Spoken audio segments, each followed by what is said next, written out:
Esta conferência será gravada agora. Então agora vamos gravar. Então a gente falou um pouquinho sobre a região peitoral, só para lembrar um pouquinho para ficar a gravação, tá, gente? A gente falou um pouquinho sobre a região, definimos o que é a região peitoral, é uma parte do tórax, contida no tórax.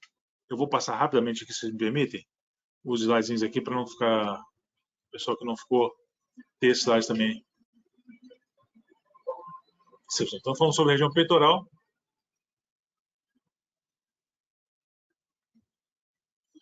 Falamos sobre a região peitoral, sobre a inclusão da região mamária contida nessa região. Falamos sobre tecido celular subcutâneo nessa região, suas camadas, a parte de gordura, que a gente chama de parte areolar, e a parte membranosa, que é a parte mais profunda e facial. Falamos então sobre a região mamária, com suas partes, a parte glandular, a linha mamária, né, que corresponde a linhas onde eu posso ter depósito, eu posso ter disposição de tecido mamário, e auréola e mamilos, né?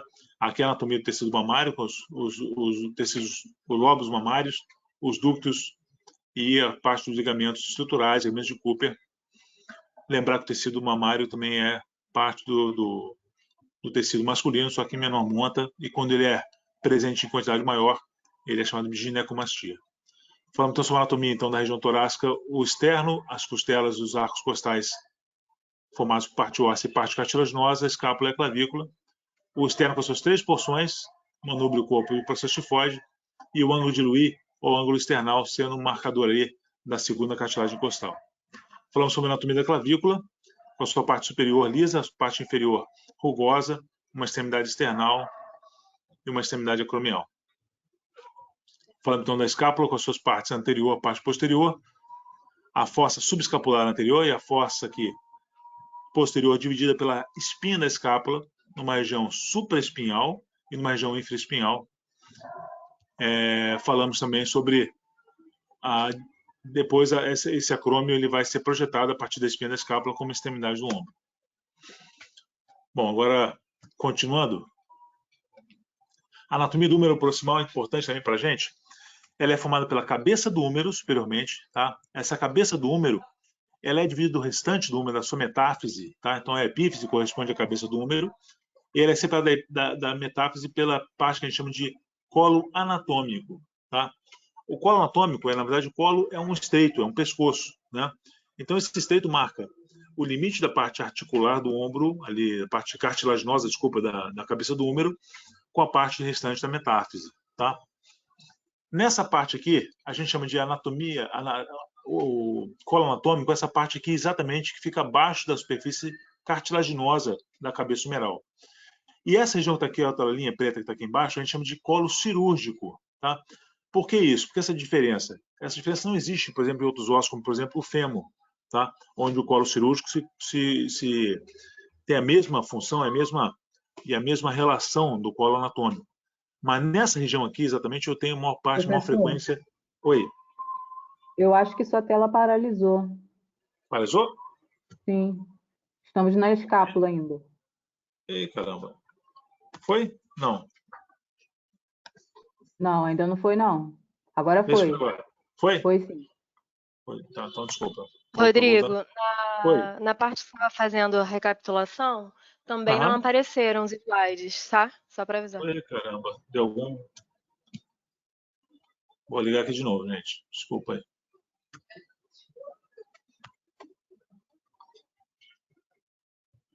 Bom, só voltando aqui os slides. Então, só para a gente passar de novo aí rapidamente os slides. Vai ter arquivado aí essas imagens, tá? A parte de ginecomastia, anatomia external, tá? Vamos lá. Vamos partir daqui. Então, a gente marcou aqui. Desculpa aí, gente. Então, a parte da cabeça do húmero, a parte aqui que a gente chama de colo anatômico, essa linha preta aqui, colo anatômico e colo cirúrgico. Então, qual a diferença dos dois? Colo seria o estreito. Mas como, na verdade, essa metáfise aqui é bem larga do húmero proximal, a gente utiliza o colo cirúrgico como uma referência para a gente em relação a alguns traumas, alguns acidentes que acontecem nessa região. Dá o nome de colo cirúrgico. Tá? A maior parte das frequências, a maior frequência, né, de fraturas é exatamente nessa região. E também vai ter uma importância muito importante clínica, onde vão passar ali algumas estruturas neurovasculares. Tá? Enquanto que o colo anatômico, ele representaria anatomicamente o que é o colo, um estreito abaixo da epífise, entre a epífise e a metáfise, mas ela é uma região que não tem a mesma aplicabilidade cirúrgica que tem o colo cirúrgico, tá? Entre as duas regiões, eu tenho duas proeminências. Uma que eu chamo de tubérculo maior, que é essa proeminência mais lateral aqui, eu estou olhando o número de frente, e essa outra proeminência aqui, mais medial e anterior, que a gente chama de tubérculo menor, tá? Eles se continuam por uma crista de cada um deles, a gente chama de crista do tubérculo maior, crista do tubérculo menor, e entre eles fica um sulco, uma cavidade, que a gente chama de sulco bicipital, ou sulco do bíceps, tá? Na parte aqui lateral, vou ter o tubérculo deltoídeo, o tubérculo onde vai ter a inserção do músculo deltoide, um músculo importante do ombro, que a gente vai ver mais para frente um pouquinho, tá? Eu não vou falar mais dos acidentes de baixo, que a gente vai falar exatamente na parte que corresponde a essa anatomia aqui. Então, a gente vai se ater aos acidentes da parte proximal do úmero, tá? Então, a cabeça do úmero, colo anatômico, colo cirúrgico, os tubérculos maior lateral aqui, menor anterior e medial, o colo cirúrgico, as cristas dos tubérculos e o sulco bicipital aqui. Bom,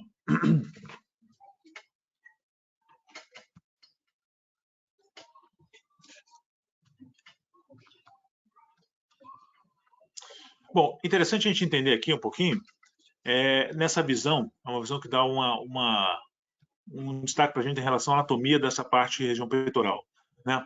O tórax, ele tem um aspecto cônico. Então, se você olhar o tórax superficialmente aqui, superiormente, a gente vê que a parte superior do tórax ela é menor do que a parte inferior do tórax.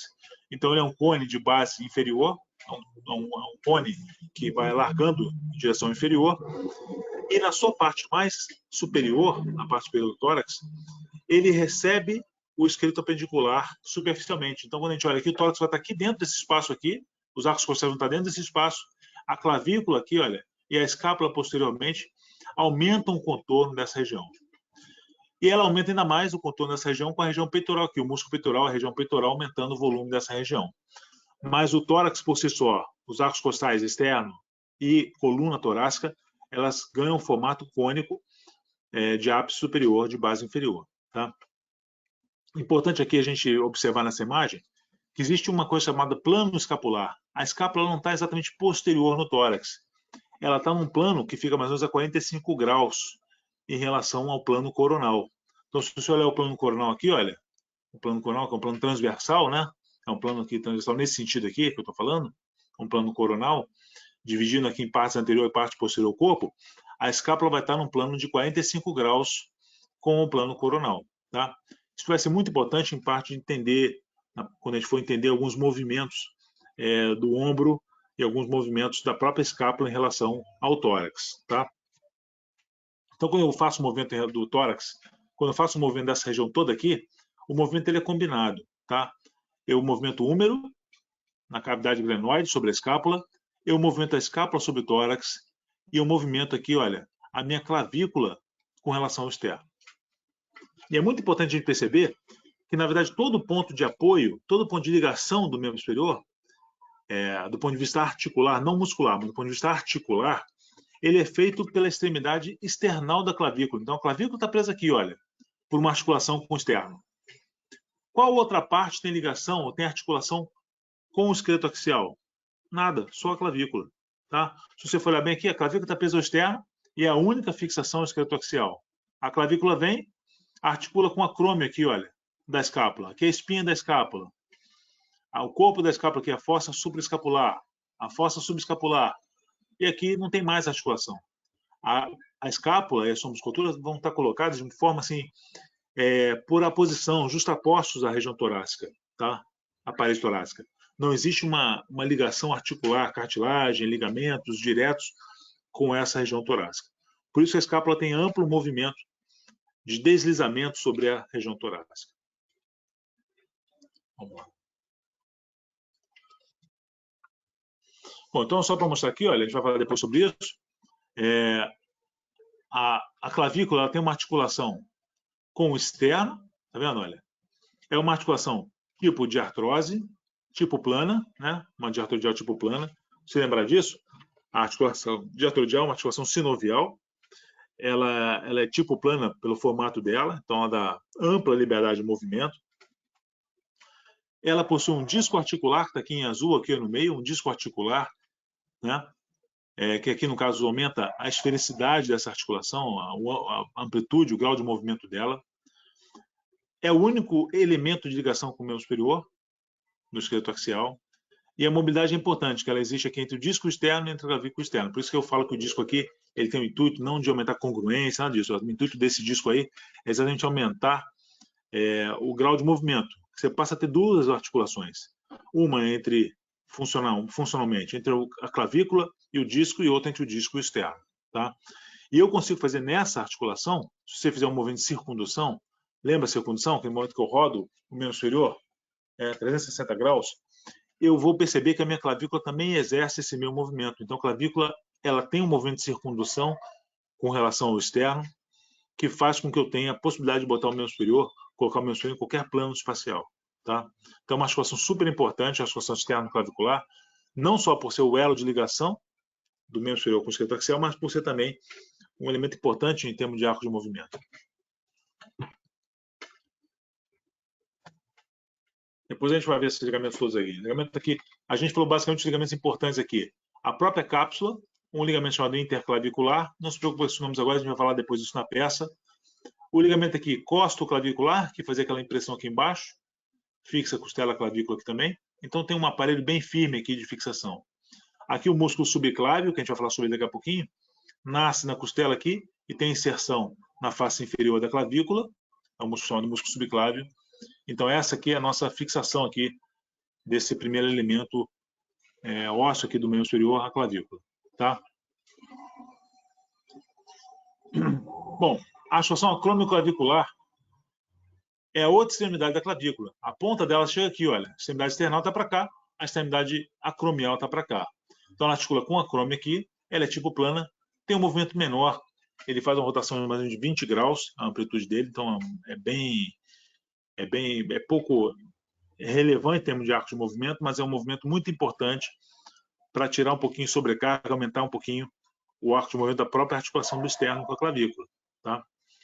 E tem um disco articular que é inconstante. Ele pode ter um disco articular ou não, e pode ser parcial, como aqui está mostrado essa parte branquinha aqui, olha. Um disco parcial, um disco incompleto, que é o mais comum de encontrar nessa articulação acromioclavicular. Tá?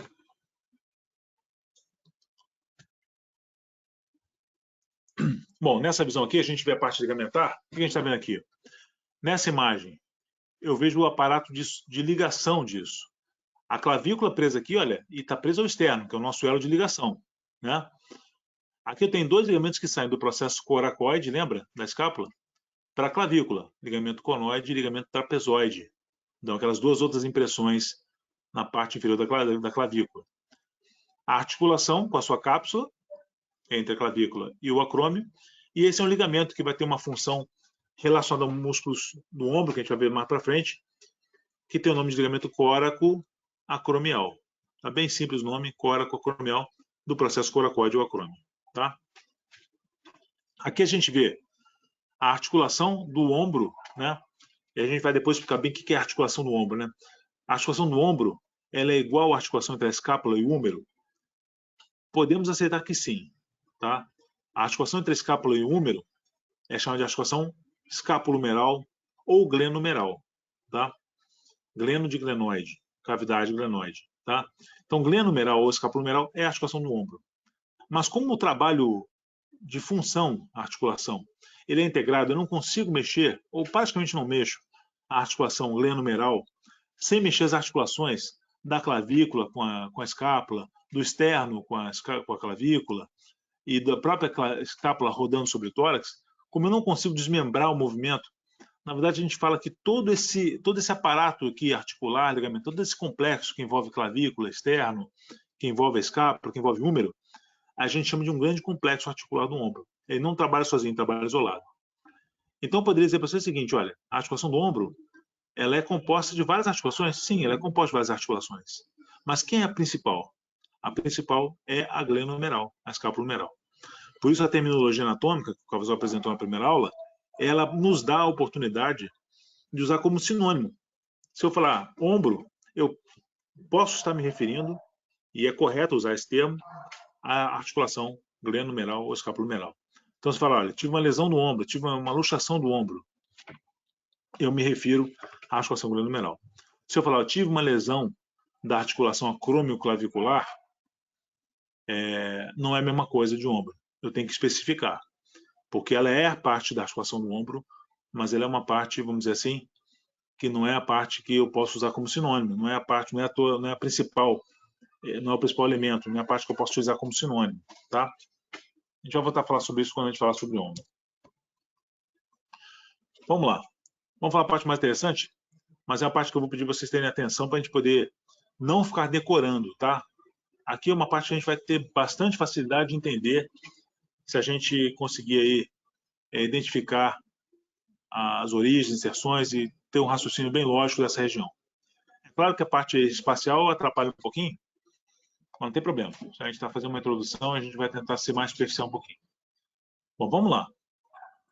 O músculo-chave, músculo importante, que dá o nome da região peitoral, é o músculo chamado músculo peitoral maior, tá? É esse músculozão grande que está aí, vou mostrar aqui na figurinha, é esse músculozão grande que está aqui, olha, chamado músculo peitoral maior. Esse músculo peitoral maior, se você olhar bem ele aqui, olha, ele todo aqui, ele tem uma origem na clavícula, tá vendo? Uma origem no externo todo, tá vendo? E chega a ter uma origem aqui nas cartilagens costais superiores, tá? Então, tudo isso aqui, olha, é a origem do peitoral maior. Então, tá aqui, olha. Ele tem origem na parte medial da clavícula, externa e costelas. E a sua inserção, ele vem para cá e vai até a parte lateral do úmero, lembra? Onde tem a crista do tubérculo maior. Lembra que tem duas cristas? Uma lateral do tubérculo maior e outra medial do tubérculo menor. Então, ele vai para a lateral. Olha só, presta bem atenção. Não vamos precisar aqui, ó, ficar gravando essa origem. Observei ela aqui e eu vou tecer algum comentário sobre a função desse músculo. A gente chama de ação ou função dele. A ação dele, imagina o seguinte, esse músculo vem daqui e vem para a lateral do úmero. Ele vem daqui e vem para a lateral do úmero. Se a gente pegar aqui, ó, ver se essa imagem é melhor. Essa outra imagem fica mais fácil de entender. Então, essa imagem aqui, olha, vem a parte superior para cá, vem a parte inferior, a parte média para cá. Se eu dividir esse músculo em 2 porções ou 3 porções, uma parte superior dele, uma parte média e uma parte inferior dele aqui, olha, tá vendo? Superior, média e inferior. Eu vou encontrar as funções principais dele. Quais são essas funções? O que essa parte superior aqui faz? Parte superior. A parte superior faz um movimento que eu chamo de flexão do ombro ou flexão do braço. Lembra que o movimento eu chamo pela articulação, ou que faz o movimento, ou pelo segmento distal a essa articulação. Então, posso chamar de flexão do ombro ou flexão do braço. Que movimento é esse? Esse movimento de flexão é o momento em que eu projeto o membro superior, em posição anatômica, para frente, para anterior. Tá? Então, esse momento aqui para frente, eu chamo de flexão do ombro ou flexão do braço. Tá? Então, esse movimento é feito por esse músculo aqui, o músculo da parte superior do peitoral maior. Essa parte aqui, olha, a parte média dele, primordialmente ela faz adução. Ela puxa aqui, olha, o úmero, puxa o braço. Esqueci de botar setinha, desculpa. Então, essa parte aqui faz nessa direção o movimento. Então, ela puxa aqui o úmero em direção anterior, faz um movimento de flexão no braço. Essa parte média aqui, ela puxa o úmero em direção medial. Então, essa parte média aqui, ela faz um movimento de adução, em que aproxima o braço, aproxima o úmero, aproxima o membro superior da linha média. Então, esse movimento eu chamo de adução. Tá? Essas duas partes aqui, olha, como elas vão para a lateral do úmero, bem lateral aqui, bem periférico, quando elas tracionam, elas fazem um movimento de rotação do úmero em direção medial. Então, a gente chama de rotação medial esse movimento.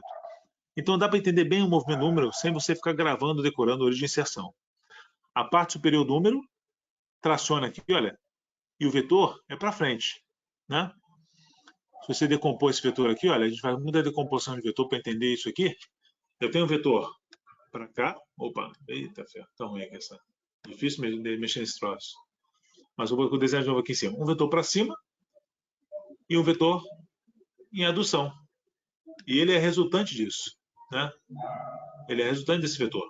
Então, esse vetor aqui, olha, ele faz a flexão para cá. E esse vetor aqui, ele faz a adução para cá. Então, ele é um músculo que ele é adutor, puxa aqui o braço para cá, e ele puxa também o membro superior em direção anterior, no momento que eu chamo de flexão do braço. Tá? Deixa eu apagar aqui. Muito bem. Essa parte inferior aqui, também ele puxa muito o braço aqui em direção inferior. Tá? É um movimento que é muito comum você observar alguns fisiculturistas fazendo, né? Quando vão mostrar a região peitoral. Se você for ver, ele projeta o membro superior em direção inferior. Né? Esse movimento, depois a gente pega uma figura na internet e mostro para vocês, é um movimento de contração da parte inferior. Ele puxa, não é bem um movimento, mas ele puxa o membro inferior, o membro superior, desculpa, em direção inferior. Tá? Tem um quarto aqui movimento nisso. A gente vai falar depois sobre nervação, mas tem um nervo chamado peitoral que nerva essa parte aqui do músculo peitoral maior. Tá? Nerva o músculo peitoral maior. Então a gente fala que o peitoral maior tem duas porções, uma porção superior que está em azul, uma porção inferior que está em vermelho. Essa porção superior, ela tem a origem primordial na clavícula e no manúbrio do externo. A sua função é aqueles dois vetores, flexão e adução. A parte inferior, chamada parte external, a parte do corpo do externo e das costelas, ela é a parte que primordialmente faz adução do membro superior, do braço ou do ombro. Tá?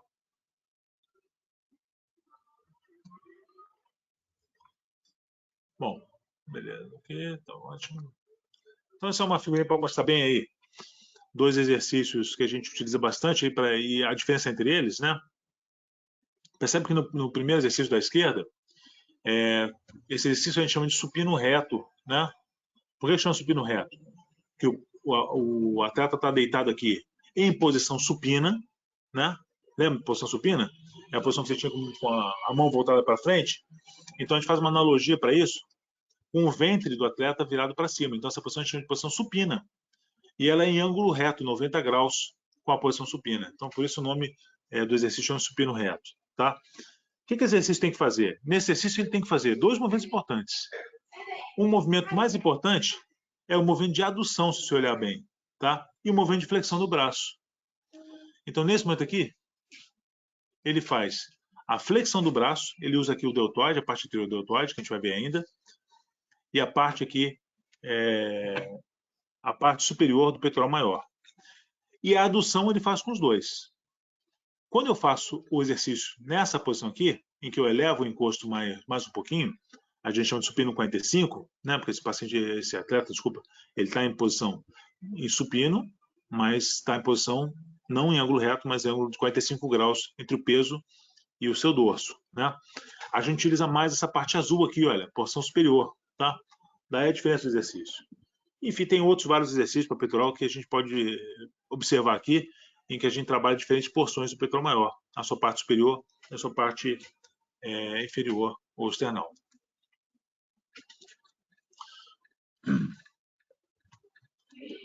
Aí esse é um outro exercício, né, do peitoral também, que vai fazer aqui a adução, né, vai fazer a adução a partir do membro superior abduzido, ele está fletido ali, né, então ele relaxa a parte superior do peitoral e ele usa mais a parte média do peitoral nesse exercício, tá? Então esse é exercício direcionado, né? Você tem esses programas de exercícios diferentes para você exatamente otimizar uma parte ou outra do músculo peitoral. Bom, o segundo músculo dos 4 da região peitoral é o peitoral menor. O peitoral menor, para observar o peitoral menor, a primeira coisa que eu fiz nessa figurinha aqui, olha, eu cortei aqui, tirei o peitoral maior. Então cortei o peitoral maior da clavícula, cortei aqui, olha, do externo, está cortado aqui, dá para ver a extremidade dele cortada aqui, olha. Então eu tirei todo o peitoral maior, está seccionado aqui também, retirei todo, e eu vejo a parte profunda do peitoral maior. E eu vejo aqui o peitoral menor aqui. Essa aqui, olha, é a segunda costela, eu sei pela sua relação com o ângulo external, tá vendo? Lembra disso?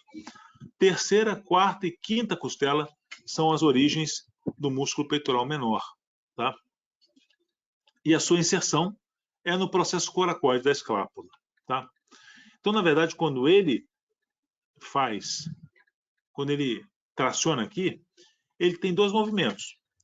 Um movimento em que ele puxa a escápula para baixo, tá vendo aqui? Ele traciona a escápula para baixo, isso é um movimento que ele pode fazer. Ou ele pode, mantendo a escápula fixa, ele pode tracionar os arcos costais para cima, que é um movimento importante que a gente utiliza, por exemplo, quando eu quero ganhar mais amplitude inspiratória, ganho de ar, né, de inspiração, de volume de ar inspirado. Eu quero abrir mais os arcos costais para poder ter mais volume inspiratório, tá? Isso é uma coisa muito pouco utilizada em relação ao peitoral menor, mas não é improvável de acontecer, tá? Então ele faz, na verdade, uma parte das vezes ele faz tração sobre a escápula. Quando bota aqui na função aqui, nessa figurinha, tração e rotação da escápula, a gente lembra o seguinte: a escápula tem um formato triangular, né? Então você imagina o seguinte aqui, eu vou tentar desenhar aqui com essa canetinha. A escápula está aqui, ela é triangular, de base superior e ápice inferior. E o processo coracóide está aqui, ó. Então quando o músculo vem nessa direção aqui, ó, ele pode descer toda a escápula ou ele pode descer esse ângulo aqui, olha, da escápula rodando nesse sentido. Quando ele roda nesse sentido, ele coloca o húmero e a glenoide em posição mais inferior. Tá? Então é uma outra função, quando ele fala em rotação da escápula, é porque exatamente a fixação dele, a inserção dele não é no meio da escápula, é mais lateral na escápula. Então ele pode fazer uma rotação desse triângulo e não só descer o triângulo inteiro. Tá? Então esse é outro ponto muito importante para a gente lembrar. A gente vai utilizar isso aí mais para frente um pouco. Tá? E a inervação, a gente não vai dar muita importância agora. A gente vai ter uma aula específica sobre o plexo braquial aqui para vocês. E depois a gente volta a falar sobre a inervação de todos esses músculos. Tá? Isso vai ser muito importante para a gente o comando deles. Mas por enquanto eu queria que vocês entendessem mais. Primeiro, conhecessem os músculos. E em segundo, que a gente entendesse um pouquinho o negócio de origem e inserção e a ação de cada um deles. Tá? Aí o peitoral menor, nessa visão. Bom, terceiro músculo dos 4 é o chamado músculo serrátil anterior. Tá? O músculo serrátil anterior é um músculo interessante e tenta entender, talvez aqui eu tenha dificuldade de passar isso tridimensionalmente, mas dá para entender aqui. Essa figura é bem elucidativa. Olha a origem dele. A origem dele é feita nas 8 primeiras costelas. Então, da primeira até a 8ª costela aqui, olha, até a primeira e 8ª costela, ele nasce de cada uma dessas costelas. Então, a gente utiliza muito termo que identifica bem o serrátil, que são as digitações do serrátil. O que são digitações do serrátil? A origem dele parece como se você colocasse dedos na lateral do tórax. Então você pega a imagem de um atleta, por exemplo, aqui. Ó. Essa da posição. Mas pega essa imagem, por exemplo, aqui. Você percebe que o contorno do serrátil lembra um pouquinho como se você colocasse os dedos aqui na lateral do tórax. Tá? Então essa anatomia dele aí que dá o termo que a gente utiliza muito, que fala da seguinte forma: o serrátil tem origem por 8 digitações. Na verdade, é uma para cada costela. Tá? Então, esse termo de digitação é um termo bastante utilizado. Então, ele nasce, ele tem origem a partir dessas digitações. E olha a sua inserção aqui. Ele vai em direção posterior e ele passa entre o tórax e a escápula. Tá? Preste atenção. A escápula, eu não coloquei ela justaposta ao tórax, ela está coladinha no tórax. Então, o serrátil ele vai estar no meio dos dois. Então, se eu olhar aqui, ó, onde está meu marcador, ele passa profundo agora a escápula, está profundo agora, e vai até a borda medial da escápula.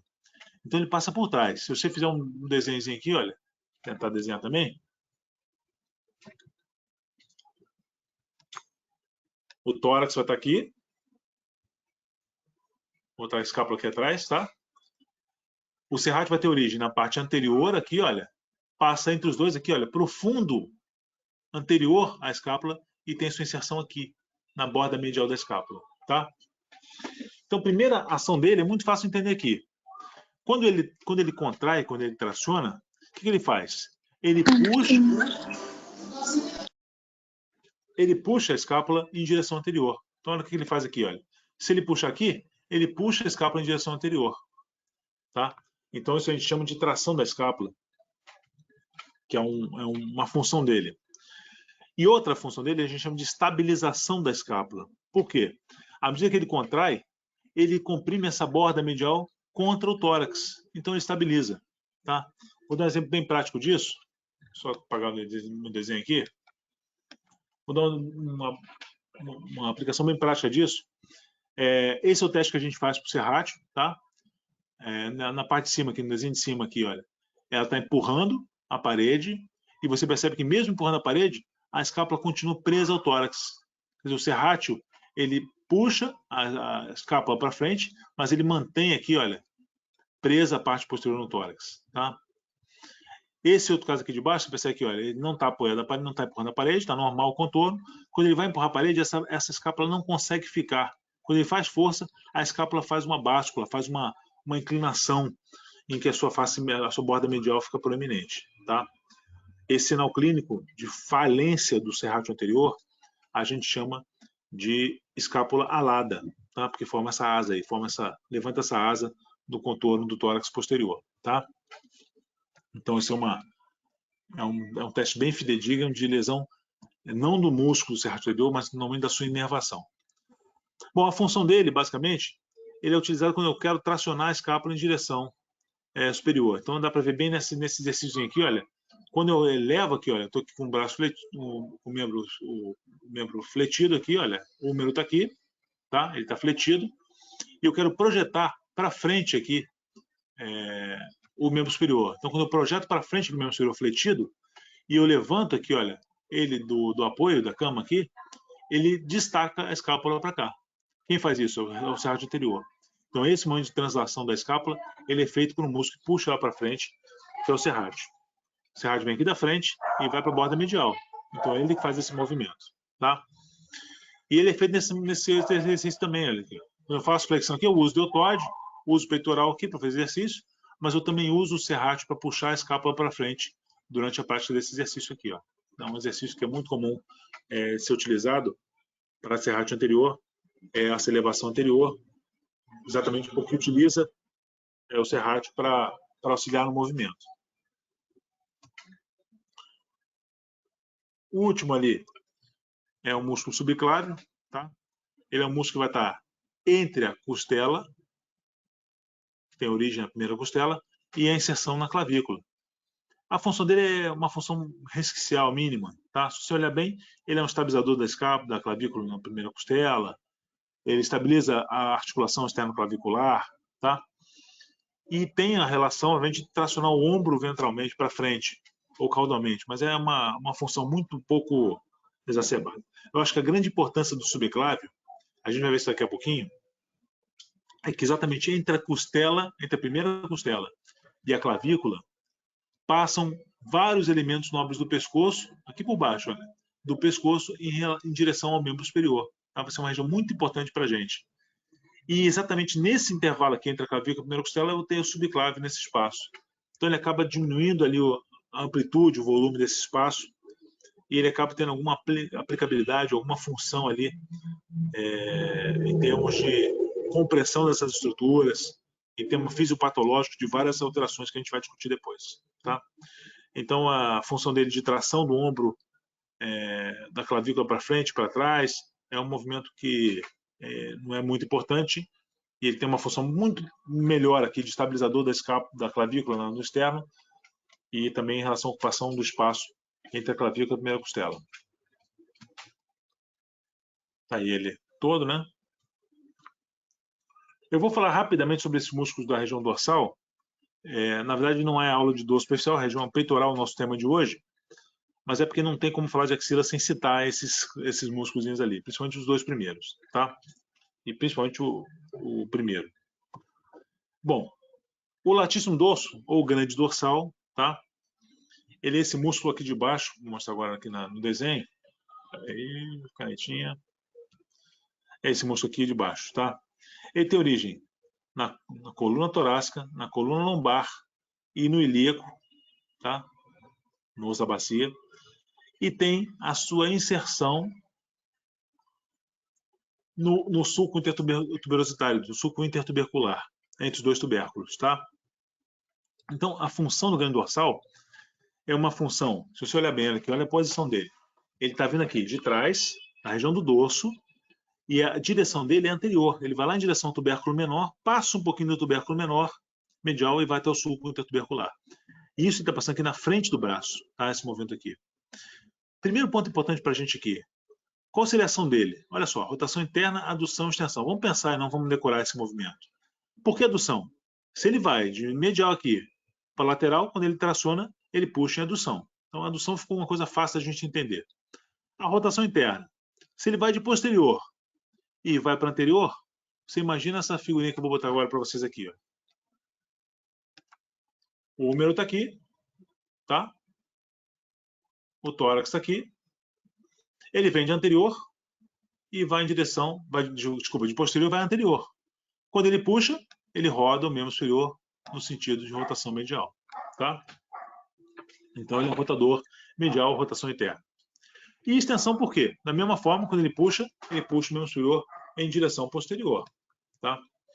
Para a gente ter uma ideia disso, é só a gente lembrar um pouquinho aqui, ó, do movimento da natação, né? Olha só. É um movimento muito importante, esse músculo é o músculo do nadador, exatamente por isso. Nesse momento aqui que ele projeta o membro superior em direção superior aqui, ele projetou, e o membro superior, que é a mão, entrou na água, ele começa um movimento de extensão e rotação medial, trazendo aqui a mão em direção medial. Tá? Então, esse movimento é um movimento típico da fase final do nado crawl, né, da braçada, no qual, após projetar a mão dentro da água, ele puxa em extensão, em rotação interna e adução. Tá? Então, um movimento típico do ganho dorsal, um movimento que é característico do nadador em relação a esse músculo. E aí que são outros aqui exercícios aí. Eu gosto de mostrar a figura de musculação, porque a gente consegue ver bem a função, porque a musculação consegue isolar alguns grupamentos musculares, né? Ou tenta isolar alguns grupamentos musculares.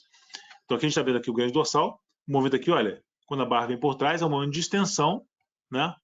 E de adução. Estou aduzindo aqui o braço e estou fazendo extensão porque eu estou com a barra voltada posteriormente. Então trago para cá e uso o ganho dorsal nesse exercício, tá? É diferente de eu colocar o barra para frente. O barra para frente eu vou usar mais peitoral do que nessa parte aqui, tá? Dá para a gente ver aqui um pouquinho, olha. Os outros músculos a gente vai ver daqui a pouquinho. Os músculos romboides, que são os posteriores aqui, que vão estar atuando também aproximando uma escápula da outra, tá? A gente vai falar daqui a pouquinho sobre eles. Trapézio.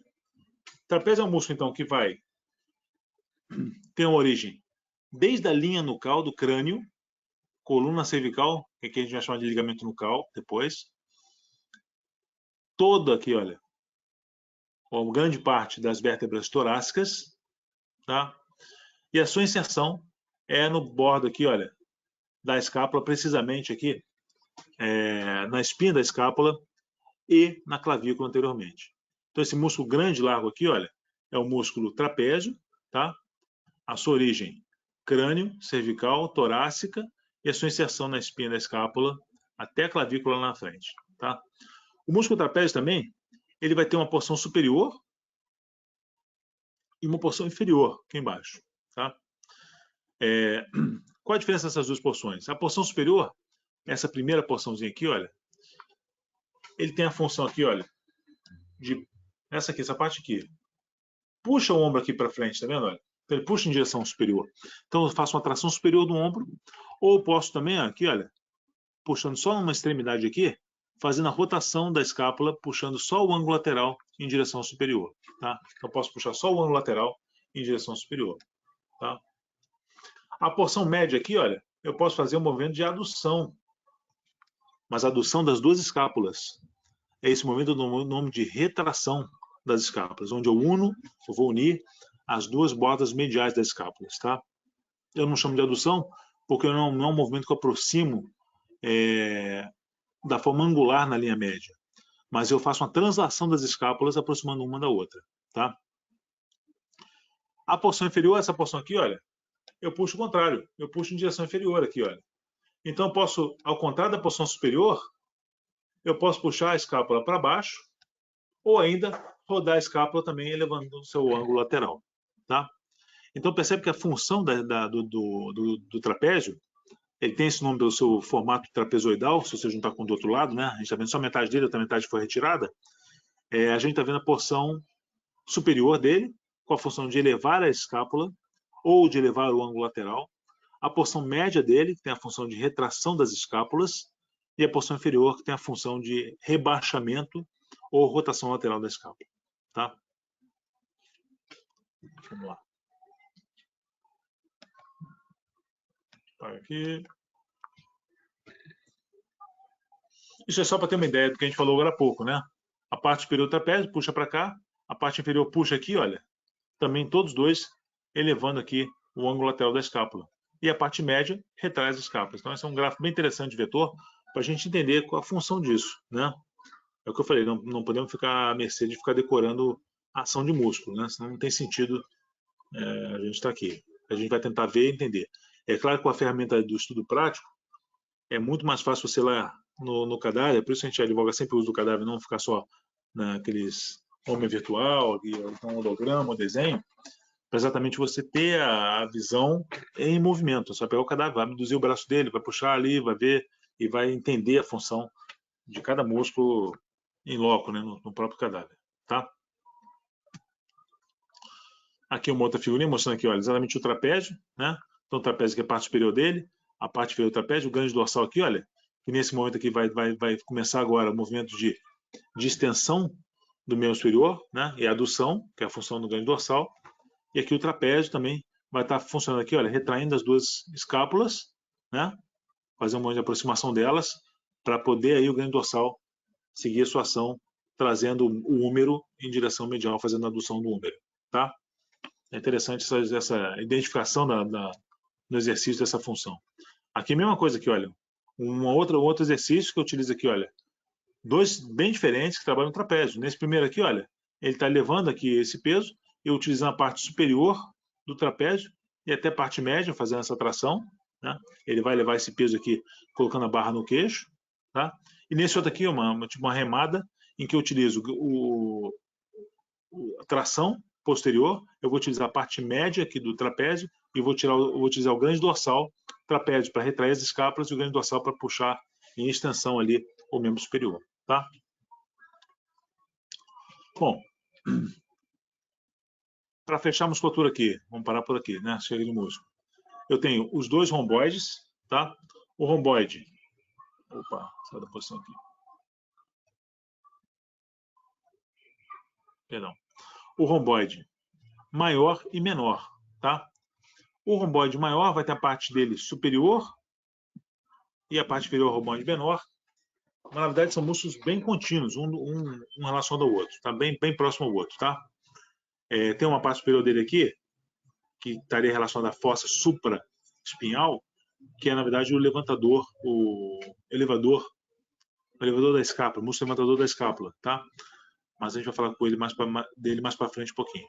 Então, os romboides eles têm a função, tem origem na linha média aqui, no processo espinhoso da vértebra, nas vértebras torácicas, e a inserção na borda medial da escápula. Então, quando eu traciono, eu faço retração da escápula, assim como essa parte média do trapézio faz, tá? Então, uma função coligada. Aqui, mostrando bem aqui, olha, o levantador da escápula, romboide menor e maior, tá? Romboide menor T1 e T2, e romboide maior T2, T3 até T5, origem, e a inserção na borda medial da escápula. E aí o levantador da escápula a gente já mostrou. E aí de novo os três, levantador da escápula, com origem cervical, ele levanta a escápula, e os dois romboides, teoricamente também levantam um pouco a escápula, mas eles fazem mais retração do que elevação da escápula.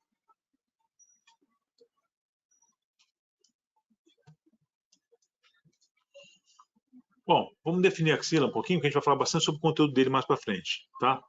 A gente já está terminando, vamos acabar passar um pouquinho do horário dessa vez. Então, a região axilar é essa região que vai ficar exatamente aqui, por isso que eu falei dos músculos do dorso. Essa região que fica entre o membro superior, parede lateral do tórax, peitoral maior e latíssimo dorso, o grande dorsal, essa região aqui, olha, a gente chama de região axilar ou axila, tá? A região axilar ou axila, ela possui então a base, que é uma base onde a gente palpa um assoalho fácil cutâneo, quer dizer, de fáscia de pele, de subcutâneo, e tem um ápice que se volta para o espaço entre a clavícula e a primeira costela, tá? Então esse formato piramidal caracteriza a axila, a região axilar, ou cavidade axilar.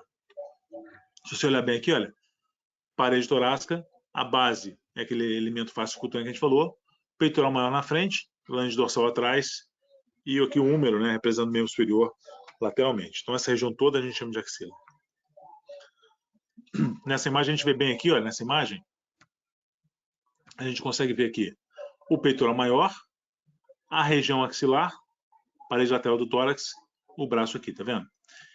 Essa região que a gente está vendo aqui, essa região axilar, ela é coberta, como eu falei para vocês, por um revestimento, é a base dessa região, faciocutâneo. O que é isso?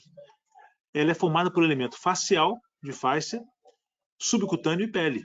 Tá? Então, esse elemento, que representa o assoalho dessa região, a base da nossa pirâmide, é elemento faciocutâneo. E como é que isso se forma? Vamos entender aqui.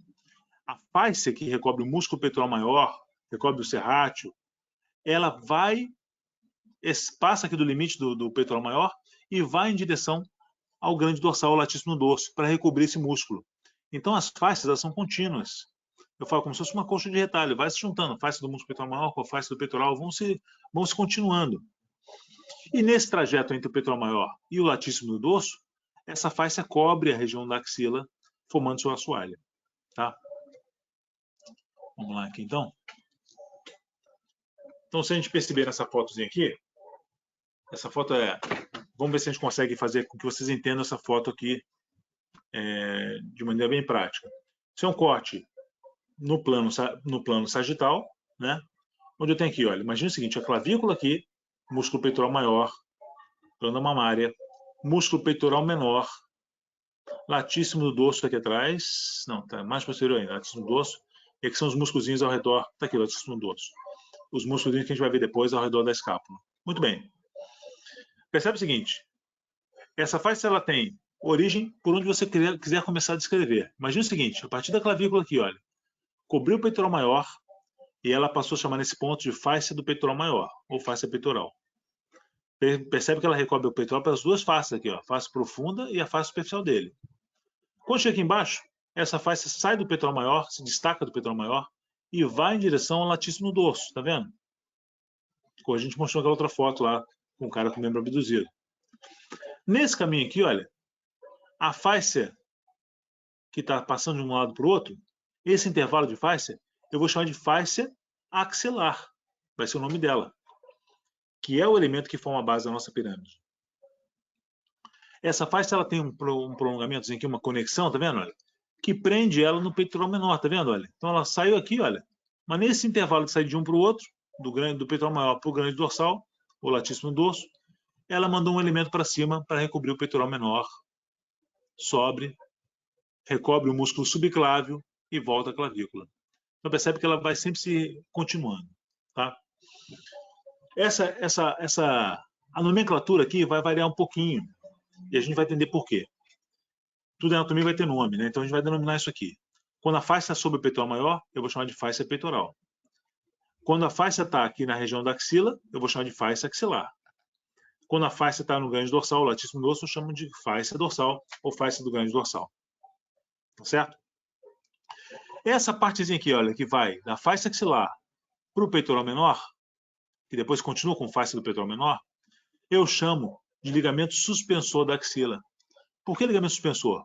Se você perceber bem, quando a gente faz uma abdução, e a gente traciona, tensiona ali o peitoral maior, o grande dorsal, que são adutores, né? Então, quando eu faço a abdução, eu traciono eles. Esse ligamento puxa a fáscia axilar em direção ao peitoral menor, que ficou parado nesse movimento. Então, nesse momento, você vê que você ganha uma concavidade bem proeminente na região axilar. Tá? Isso é um dos motivos porque a gente faz a palpação dessa região axilar sempre com o membro aduzido, e não com o membro abduzido. Tá? Para exatamente manter frouxo esse sistema entre o ligamento suspensor e a fáscia axilar. Outro detalhe importante. Ela continua como fáscia peitoral menor. Esse espaço aqui, olha, que fica aqui entre o peitoral menor, o subclávio e a clavícula, eu chamo essa parte toda aqui de fáscia clavipeitoral. Essa fáscia clavipeitoral aqui, olha, está aqui na minha setinha, fáscia clavipeitoral, Por que clave peitoral? Clave de clavícula, peitoral de peitoral menor. Essa face aqui, olha. Ela é uma face muito importante. Por quê? Percebe que alguns elementos vasculares, tá vendo? Nervosos, vão passar através dela para chegar ao peitoral menor. Esse nervinho aqui, por exemplo, olha. Para chegar aqui ao peitoral maior, tá vendo? Para passar para o peitoral menor.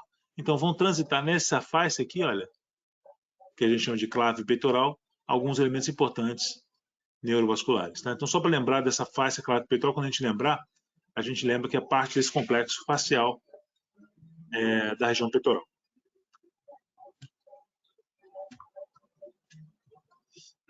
Bom, só para a gente lembrar o contorno, né? O húmero aqui, a escápula, o grande dorsal vai estar atrás, isso tudo aqui. Aqui o gradil costal, na parede torácica, o serrátil, peitoral maior. Então, esse aqui é a região axilar, essa região central aqui. Bom, por que essa região é tão importante? Essa região é muito importante porque, primeiro, ela tem 3 conteúdos muito importantes. O primeiro conteúdo é a artéria axilar. Tá? E essa artéria é a zona grande aqui. Olha. Quando o Cavazão mostrou sobre as artérias, a gente mostrou sobre os ramos principais. Um dos ramos principais seria a artéria subclávia, que está aqui, olha, nessa raiz proximal dela aqui. Quando ela passa pela primeira costela e a clavícula, ela deixa de chamar artéria subclávia e passa a chamar artéria axilar. Tem todo esse trajeto aqui até o finalzinho da escápula, tá? Então, a artéria axilar é um dos conteúdos. A gente vai voltar a falar sobre ela, suas porções, tá? Ela é dividida em 3 porções. A divisão das 3 porções é feita pelo peitoral menor, pelo músculo peitoral menor. E a gente vai ver depois essas 3 porções quando falar também de plexo braquial no conteúdo, tá? Aqui mostrando as partes dela, a artéria subclávia, começa a artéria axilar, depois quando passa da escápula, passa a chamar artéria braquial. É a mesma artéria, é a mesma artéria, a continuidade dela, só que ela vai ter nomes diferentes de acordo com a região que ela vai ocupar. Quando ela está no pescoço, a região é a artéria subclávia, quando ela vai estar na axila, é a artéria axilar, quando ela vai estar no braço, eu vou chamar de artéria braquial. Tá? Bom, a parte venosa também é importante. No membro superior, eu tenho uma grande rede também de veias superficiais, né? Então, são superficiais da face, e também veias profundas.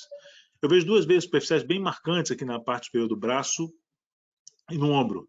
Essa veia aqui chamada veia cefálica, tá vendo? Olha, é uma veia superficial mais lateral do membro superior, e essa veia aqui superficial mais medial do membro superior eu chamo de veia basílica, tá? Veia cefálica e veia basílica, essa aqui, basílica, tá? Mais medial.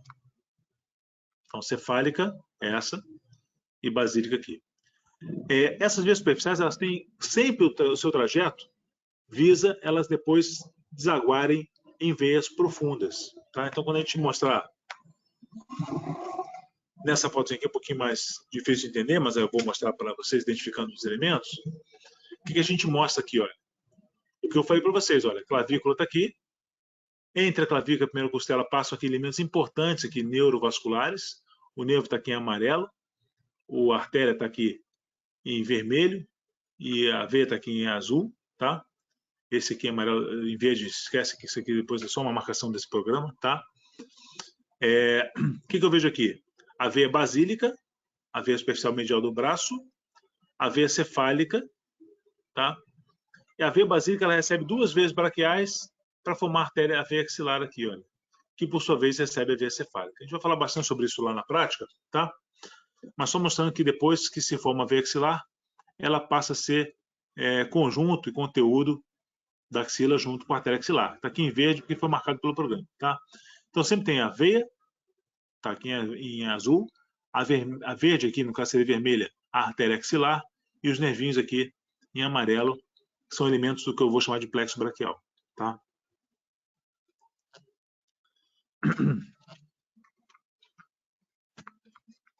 O que é plexo braquial? Só para a gente finalizar aí, a gente vai falar sobre isso, tem uma aula só sobre isso, artéria axilar. Plexo braquial é, na verdade, uma mistura de fibras que visam inervar o membro superior. Tem origem de C5 até T1, da quinta raiz cervical até a primeira torácica. Elas vão se misturando, se dividindo, formando nervos terminais. E a gente vai secar isso bem para vocês aí, a gente vai falar bastante sobre cada um deles, tá? Não é o objetivo de hoje, mas só para mostrar como conteúdo da axila. Então, qual era o nosso grande objetivo de hoje? Desculpa, eu vou falar sobre isso aqui ainda.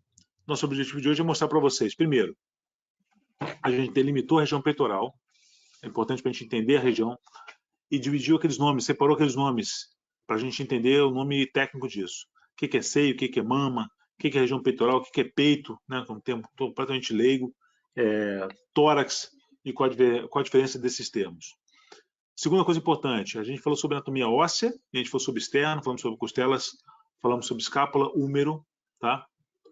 Clavícula. Então falamos sobre o esqueleto, que a gente chama do apêndice superior na sua parte proximal. Tá? Falamos um pouquinho sobre o esqueleto axial, quando a gente falou de costelas externas. Falamos sobre a musculatura da região peitoral especificamente. Tá? Então falamos um pouquinho sobre peitoral maior, a ação dele, falamos sobre peitoral menor, músculo subclávio e falamos sobre serrátil anterior. São músculos da região peitoral. E comentamos um pouquinho sobre o músculo da região dorsal superficial, apesar de não ser nosso objetivo hoje, que é a região do dorso, mas foi importante para a gente falar do tema seguinte, que foi a axila. A gente delimitou a axila, seus limites, e a gente também mostrou ali alguma coisa do seu conteúdo. A artéria, a veia axilar e o plexo braquial. Também mostrando essa região, que eu esqueci, eu tinha mais uns slides aí na frente, a região da axila abriga uma quantidade grande de linfonodos que são super importantes nessa região. É uma das maiores aplicabilidades práticas clínicas da região axilar, é exatamente a identificação de linfonodos. Tá? Lembrando que esses linfonodos, o que são esses linfonodos? Eu acho que o Cavazoli mostrou isso na aula dele de sistema vascular. Linfonodos são pontos de interceptação da linfa, da drenagem no terceiro espaço. Então, qualquer elemento patológico, além de fisiologicamente representar um ponto de drenagem, né, um meio de drenagem, os linfonodos eles representam pontos de barreiras de defesa antes dessa linfa ser jogada na circulação central, na circulação sistêmica. Tá? Então, no membro superior, basicamente, eu não tenho linfonodos no membro superior. Eu só tenho linfonodo no membro superior na região axilar. Nas outras partes eu não tenho. Eventualmente, eu posso ter um linfonodo no cotovelo. Tá? Mas esses linfonodos eles são concentrados na região axilar. Então, desde uma unha encravada, desde de uma lesão, uma infecção, por exemplo, no antebraço ou na mão, eu vou ter sempre essa linfa com o processo patológico parando ali nessas ilhas de defesa que são os linfonodos, antes de seguir seu trajeto e cair na circulação sistêmica. Tá? Só que essa região também representa um centro de drenagem da região mamária, tá? Principalmente os quadrantes externos, súpero e infraexterno. A gente, de forma clínica, divide a mama em 4 quadrantes a partir da auréola ou do mamilo. Tá? Então, principalmente o quadrante súpero externo e infraexterno tem drenagem importante para a região axilar. Tá?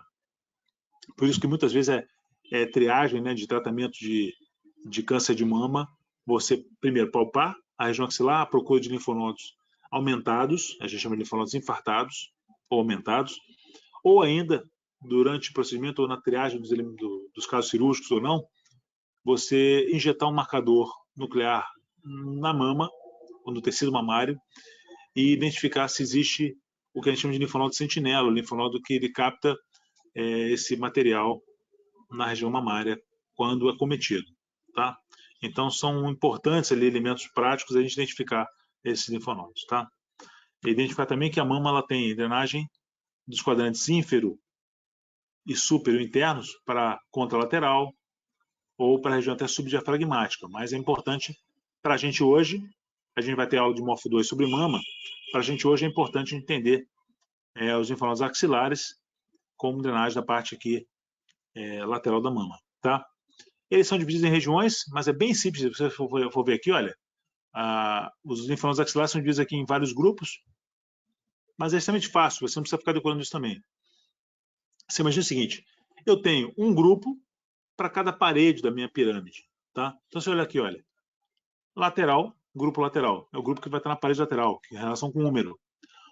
Um grupo apical, no ápice, um grupo posterior, colado na escápula, no latíssimo dorso, um anterior peitoral, e um que fica bem mais próximo do assoalho, mas não é bem no assoalho, então a gente chama de grupo central, que está no meio da axila. Tá? Então é bem fácil a gente ficar, não precisa guardar isso, central, anterior, posterior, lateral e apical, tá? É claro que alguns vão ter predileção por algum tipo de região, por mamário, não, os peitorais são mais acometidos, óbvio, né? Mas isso aí é um assunto para outra época.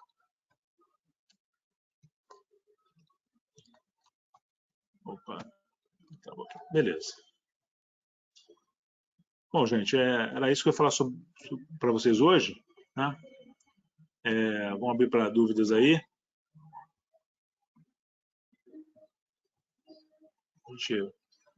Vou parar a gravação para não ficar muito longa.